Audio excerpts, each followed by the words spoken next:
Dalam Bapa dan Putra dan Roh Kudus, amin. Allah yang penuh kasih, kami bersyukur kepadamu hari ini Engkau memberikan kepada kami Santo Irenaeus, yang berarti uskup pendamai.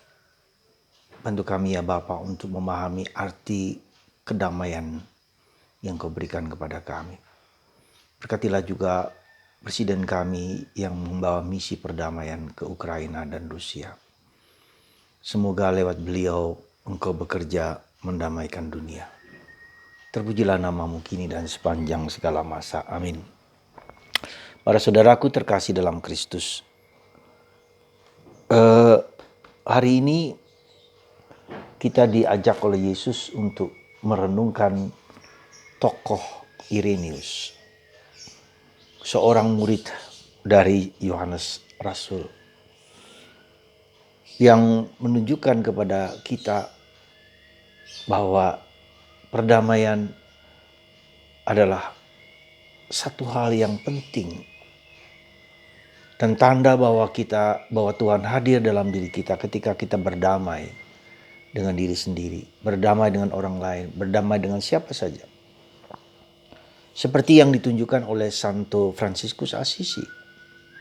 Dia berdamai dengan siapa saja, bahkan mendatangi seorang sultan untuk berdamai, untuk tidak lagi berperang. Meski gagal, tapi dia sudah berusaha untuk mengajak perdamaian Raja Sultan dan Raja-Raja Eropa pada waktu itu. Saudaraku yang terkasih dalam Kristus, penting bagi kita, bagi orang Katolik adalah bapak-bapak gereja, ya, patristik, di mana mereka adalah murid dari para rasul, bahkan orang pertama yang menghayati kekatolikan dengan baik. Kita tahu bahwa Irenaeus adalah murid Santo Yohanes Rasul dan salah satu murid Irenaeus yaitu Ignatius dari Antioquia yang menuliskan bahwa umat Katolik kata holos, ya, kata holos yang berarti universal yang ada dalam kitab suci dalam bahasa Yunani Katolik. Ya, jadi itulah asal muasal dari Kristen Katolik. Orang-orang Kristen menuduh orang Katolik sebagai tidak Kristen. Hanya mereka lah yang Kristen. Dan itu tuduhan yang salah besar. Memang dalam kisah para rasul dikatakan di Antioquia mereka disebut sebagai orang Kristen, pengikut Yesus. Tapi jangan lupa setelah kisah para rasul itulah begitu banyak kekristenan yang muncul di awal-awal abad pertama setelah kematian para rasul. Dan mereka lah kemudian ada banyak sekali aliran-aliran sesat yang berpengaruh pada waktu itu, yang menafsirkan Yesus yang telah wafat, ya, menafsirkan dengan cara mereka sendiri.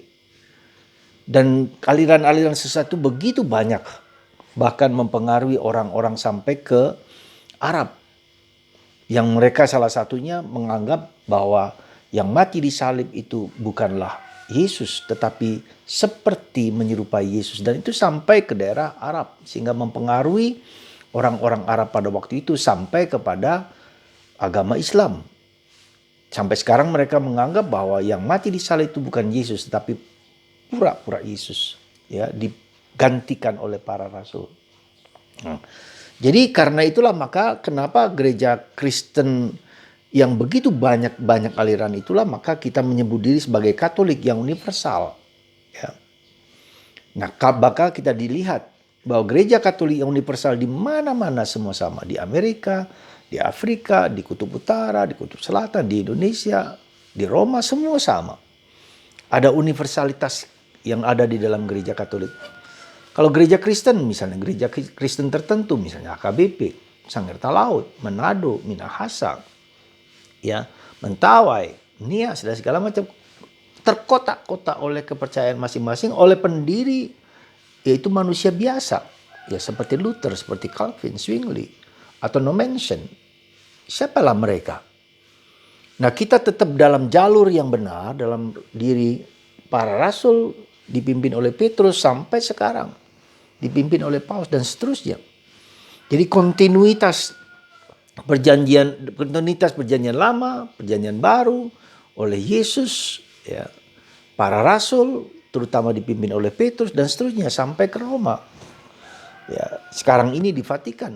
Ya, Petrus dan Paulus yang menjadi fondamen gereja yang besok kita rayakan. Akar fondamen kuat sekali.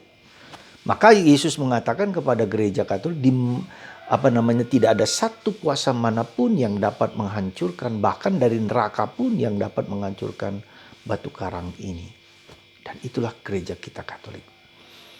Maka kita bersyukur, ya, kita berterima kasih, kita mempunyai gereja yang benar, yang tidak mudah sesat, ya, yang berlandaskan kepada gereja apostolis, para rasul, ya, gereja kudus yang satu, kudus, katolik dan apostolik. Itulah gereja Katolik di seluruh dunia dimanapun juga. Nah, tentu saja kita harus menggali lagi sebagai orang Katolik, harus belajar menggali, mengenali lebih dalam, ya, sebelum kita bertengkar atau berdebat dengan orang lain, menggali lebih dalam akan iman yang benar, akan iman yang suci, akan iman yang kudus, akan iman yang satu, ya, berdasarkan para rasul. Itu yang kita lihat. Nah, jadi dengan kata lain gereja Katolik didirikan oleh Yesus sendiri lewat para rasul, ya. Tentu saja tidak berarti bahwa di luar gereja Katolik tidak ada keselamatan, tetap ada keselamatan sesuai dengan kebenaran yang mereka yakini. Ya, tetapi kebenaran itu tidaklah utuh, ya. Kalau gereja Katolik, the fullness of the truth. Kebenaran itu seperti air yang penuh di atasnya, ya, dan meluber keluar. Nah, yang lain-lain itu hanya kebenaran, hanya sebagian kecil dari gelas itu. Mungkin setengah, mungkin sepertiga, mungkin seperempat, mungkin seperlima, mungkin senang. Seperti itulah. Dan ketika mereka menghayati dengan cara itu, ya silakan. Itulah keselamatan yang mereka dapatkan dengan itu. Tapi gereja Katolik, the fullness of the truth. Ya, yakinlah akan hal tersebut. Nah, karena itulah maka Yesus dalam bacaan Injil hari ini kita lihat, kita bersandar kepada Yesus yang mengatasi segala kuasa manapun, ya. Kuasa alam pun ditenangkan, damai, kuasa danau ditenangkan oleh Yesus. Ya, kuasa apapun juga, ya, alam semesta dan segala macam. Ada suatu cerita kecil ketika Santa Teresa dari Calcutta bersama dengan seorang Romo berdoa di Libanon. Ketika itu perang di Libanon yang kita dari mortir ke mortir lain dan segala macam, dan mereka berdua berdoa dari jam 10 pagi sampai jam 3 pagi. Persis jam 3 pagi tembakan itu berhenti, ya. Dan terjadilah semacam perdamaian. Nah, saudaraku terkasih, kekuatan the power of prayer, ya, di dalam gereja Katolik, ya. Maka percayalah, di dalam Yesus segala kuasa manapun, segala kejahatan manapun dapat diruntuhkan, dapat dicairkan oleh kuasa Yesus. Seperti Yesus memberikan menghentikan badai itu, dan begitu tenang, begitu damai, ya.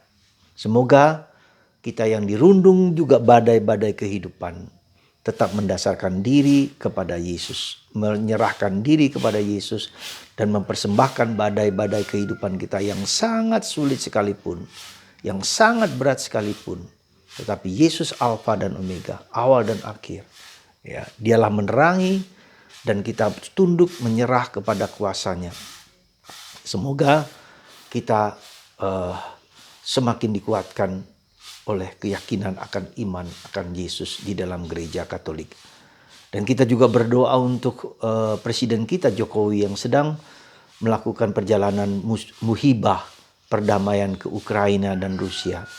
Semoga tokoh-tokoh pembesar dunia ini, ya, tokoh-tokoh pembesar dunia ini sungguh-sungguh saling mengerti, memahami, menyelami satu sama lain.